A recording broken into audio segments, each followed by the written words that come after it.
just back from a bob holiday. We've not been in the Bobcave for absolutely ages. And today, what have we got, Bob? What we have today is a ignition switch and light controller from a Rolls-Royce Silver Cloud. A Rolls-Royce car? Rolls-Royce car, that's more like Right, it. I don't know the model exactly. I looked at it for 2 seconds and it looks like the most over-engineered thing on the planet. Bob, stick it in the bench. Let's have a look. Right. So, one of the faults originally had with it... A fault? Well, yes, with this, was in fact that after running it for a bit, the car wouldn't go into gear. And the reason it wouldn't go into gear, this is where the ignition switch goes in and turns the ignition on. So it's mounted on the dashboard. You get in the morning, just start up like a normal car. Is it? Does the starter motor engage from the ignition button, or is that a separate button? No, from this it goes. Okay, so it does everything. Right, smash. And it engages from this. Back in the side. But the problem we had was that although the engine would run, it wouldn't select a gear, and the automatic gearbox that it's got in it is electric, and an electric motor switches the gears to the different positions. It's been years since I was in one, but there's a small handle on the cluster next to the steering wheel. Yes, drive. Then on top of the steering column, there's a little semicircular bar that points to part neutral and drive. Yes. So that's all controlled electrically back to... I think mechanically that part is linked to that little lever, the pointy thing, but the actual physically gearbox of engaging and switching gears, there'll be some kind of... It's an electric motor, because it's a Borg-Warner... That's right. Gearbox. General Motors GM3000, I think it was made by Borg-Warner. Very, very common with big American muscle cars of the time. Fantastic gearboxes, only 3 ratios in it, but could take a lot of power. They were also fitted into the Jaguars of the time. Not a lot of people knew that. Lots of different cars. Now, the problem turned out to be, after a great deal of diagnosis, when the ignition key is put in, which is effectively like a Yale key, there's a tiny micro switch inside here as well, which is not to do with the locking of it. It's just to tell that the key's present in there. So is that an anti-theft thing, or is it just Rolls-Royce being Rolls-Royce and over-engine, making something that should be simple, real complicated? If you take the key out of there and the engine's running, it won't select a gear.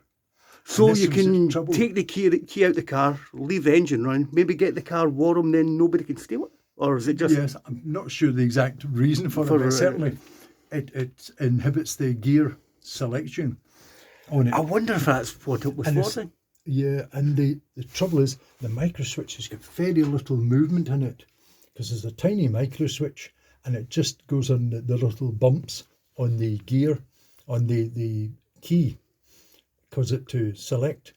And we had a great deal of trouble with that. In fact, we had to call it recovery people. Thereafter, Marco, we looked at the owner's manual, and the Rolls-Royce being Rolls-Royce, they must have thought of this, because in the owner's manual, if you have problems like that, or with your Borg-Warner gearbox, on the passenger side of the car, footwell, there's a flap in the carpet you can fold back, and inside there is a panel. You undo a clip there, and there's a little lever. It allows you to manually select the gears. And you can select it. That's dynamite. That's just some of the redundancy errors. We'll put that in just in case. What was he saying? They wouldn't break down. They sometimes fail to proceed. Yes. There's something like that as well. But they also said they always got you home, didn't they? Yeah. So they thought, turn this over. Have you opened it up? Yes. Oh, Bob, stick that down here. Get the finger out. We've not seen Bob Finger and Zamble in for a while now. The other problem they had with it, this bus bar, if you like, this thick connector that connects these two parts here with this insulating on it, on the one he had an open circuit in the middle of it. Something shorted and it burned out in the middle. And you couldn't tell that was, you'd have thought, well, that's definitely okay. But it was only actually after measuring it that they found that there was an open circuit in the middle. It was acting as a fuse. And what's going on here? These are contacts. There's really a bit more. You'd have to have the key in it to make it do things. There's different wire connectors connect to these connections, as well as these other ones, because there's various. They really have their own way of doing things, don't they? And it's especially, it's not like you can go and buy a third party ignition switch. So rather than repair this one, you've managed to source a replacement for we've got the other one going. Can you? And you got this as did you have to repair it, or was it something you bought off the shelf? No, we managed to repair the other one.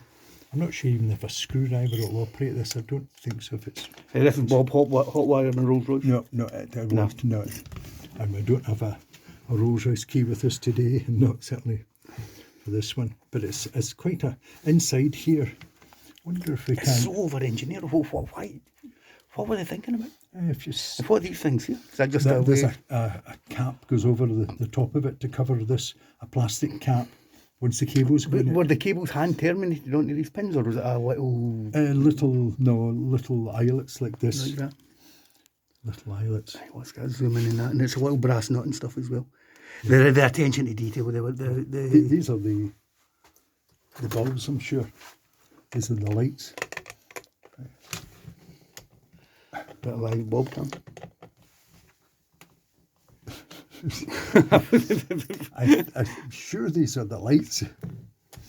No, don't destroy it for YouTube. It's too nice a curio. Yeah. I'm sure this the thing lights up with these bits. I watched a couple of I've put the Bobcave videos together on I don't know what you call it. It says Bobcave and you can watch them. More than 1,500 people. Wow. I've watched the Bobcave. The population of the Earth, 3 billion or something like that? 1,500 people decided to watch me and you to have a poke about with erroneous bits of vintage electronics and military equipment.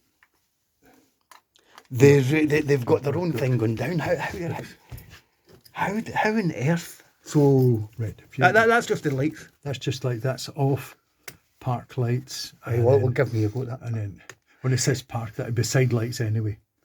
The feeling on that button is just it's fantastic. It really is. Generator, that'll be the alternator in the car. Alternator. And just an oil pressure. An oil pressure warning. Along with the key. Fantastic. Etc.